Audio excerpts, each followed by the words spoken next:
There is a new word that I want to bring to you. Soborness. I brought you a word called pustynia. Now, soborness is another Russian word that means unity. What I want to bring really to every Christian, to every human being, the desire, the flaming, tremendous desire to be one with the Trinity. For as our speaker just said, Catherine Doherty was a prophet, still is a prophet through her writings, through films, through tapes we have. She was a very exciting human being. but in order to form the community with the Trinity, my friends, you have to follow Jesus Christ. Otherwise, I did not meet her personally. She passed away in 1985, and I came in 1991, first visit, and in 1993 to join Madonna House. I greet you with a prayer that for you now and forever the day breaks. It was through your books, to some of the video we have, some of the cassettes. But the main thing was to understand somebody who was transformed by a relation with God. I first heard about Madonna House by reading some of Catherine's books. I read Sobornost and The Gospel Without Compromise when I was in high school. And I was very struck by Catherine's words and the simplicity and the power of them and how tied in she was with the gospel life.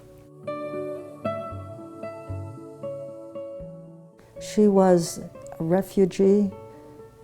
She was an immigrant. She was a single mother. She raised a kid by herself. And through all that, she became a visionary almost. At first you were drawn to her, and then you were drawn to what she was showing you. And so you would see this thing, this personality, then you would get caught up in the vision of God and love and recreating the earth and restoring all things to Christ and living the gospel without compromise. And then you would see what she was seeing.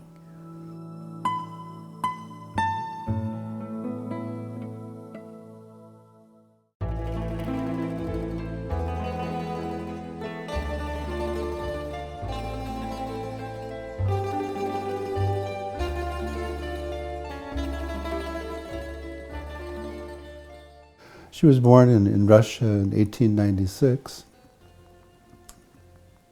And an important part of her background that she has both Orthodoxy and Catholicism in her family life. They were fairly wealthy, so when the revolution happened, she was with her family on the wrong side of the revolution. So they had to flee Russia. They escaped pretty much with the clothes on their back. Her childhood and up until her leaving Russia formed her sense of herself, formed her sense of God. She was very loved by her family, and she was, I think, a remarkable child, very interested and full of life.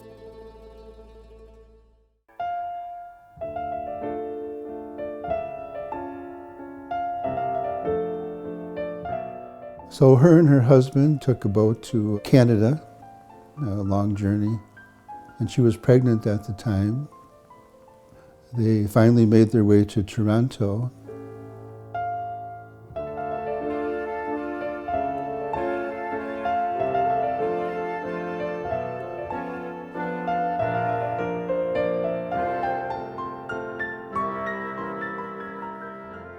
Catherine started in Toronto to help the other Russian refugees who were coming, help them get work and food and housing.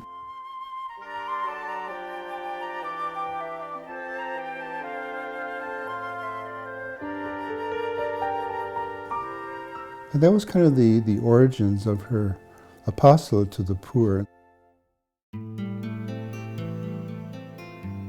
Catherine always referred to people living on the street, the poorest of the poor. Some people used to call them hobos, maybe if they were on the road, maybe vagabonds.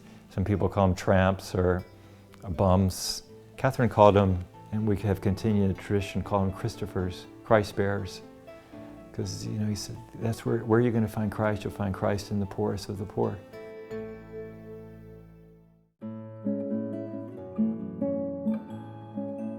We consider we have kind of 3 foundation stages in Toronto and in Harlem and Combermere. So these are the 3, you might say, growth stages of the apostolate. And she was invited to go to New York. And she started friendship houses, mostly for interracial justice, and served meals for people on the streets. She had books and periodicals, and she wanted to do something for the children. The historians are saying that she was one of the first Catholic white women involved in interracial justice in the United States. And again, she was quite prominent. She did a lot of public speaking. The crisis in that community came when she was thinking of extending her apostolate beyond racial problems and situations.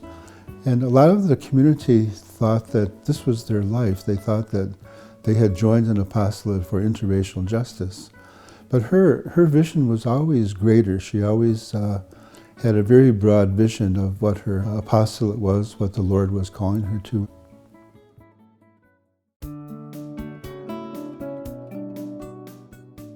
Combermere is her final achievement.